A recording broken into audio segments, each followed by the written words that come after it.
তুমি কেমন আছো বকুল? কতদিন পর তোমার চেহারাটা দেখলাম। তোমার বিয়ের পরে আমি কতবার কল দিছি, কতবার মিস কল দিছি, তুমি আমার একটাবার কও আমার কি অপরাধ ছিল? কি বলতেছেন আপনি? আমি কেমন জানবো আপনার কি অপরাধ? আপনি আপনার বাপরে অথবা আপনার শিক্ষকরে যা জিজ্ঞেস করেন। নাটক কইরো না। কেন তুমি আমার জীবনটা নিয়ে সিনেমিনি খেললা? কেন আমার মনটা পোড়ায় তুমি অঙ্গার কইরা দিলা? কেন আমার ভালোবাসার নামে তুমি মিথ্যা ছলনা করলা? কও। এসব আপনি কি বলতেছেন? সে কেন আপনার জীবন নিয়ে সিনেমিনি খেলবে? আপনার সাথে কি তার প্রেমের সম্পর্ক ছিল নাকি? শুধু প্রেম না, গভীর প্রেম।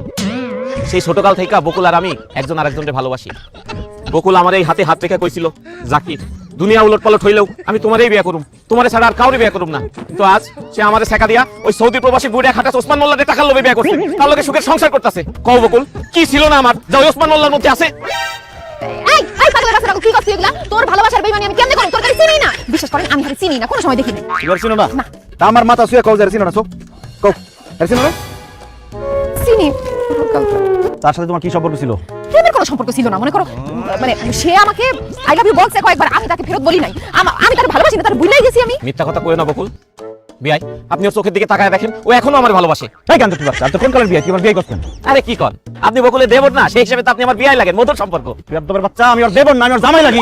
আমি ওসমান মোল্লা। হাই হাই, কি কন ভাই? আপনি তাইলে দুলা ভাই? বকুল, এটাই তোর জামাই? ও জাকিরের বাচ্চা, এটাই আমার জামাই। ও, এটা তোর জামাই? তাইলে ঠিক আছে, তুই জিতছিস। দুলা আপনার বিদেশ থাকে, দেশে আইলো কবে? দেশে আইছে কদিন আগে দেশে আইছে।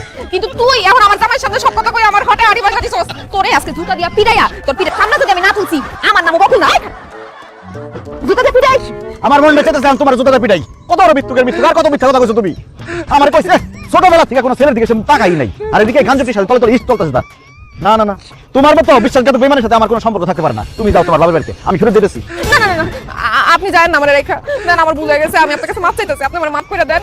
বিয়ার আগে তারে আমি হালকা হালকা ভালোবাসলো, তো এখন আমি তারে ভুলে গেছি। আমি এখন তারে পুরোপুরি ভুলে যাবো। আমি আপনার মন দিয়ে বলছি, আপনারে ভালোবাসি, বিশ্বাস করেন। আমাদের স্যার আপনি জানেন না, আপনার স্যার আমি বাঁচবো না, আমার আপনি মাফ করে দেন। তাহলে কান ধরো, কান ধরে কও জীবনে আর কোনোদিন তার সাথে দেখা করবো না, কথা বলবো না, কোনো সম্পর্ক রাখবো না। আজকে থেকে সে তোমার চাচা। এই তো কান ধরতেছি, আপনি যা করবেন তাই হবো। আজকে থেকে সে অবশ্যই শুধু আমার চাচা না, সে আমার খালা, সে আমার মামা, সে আমার নানা, দাদা যা আছে সে আমার সব। কিন্তু আপনি আমার মাফ করে দেন। ঠিক আছে, এইবারের মতো মাফ করলাম, কিন্তু মনে রাখবো এটাই প্রথমে শেষ। আচ্ছা।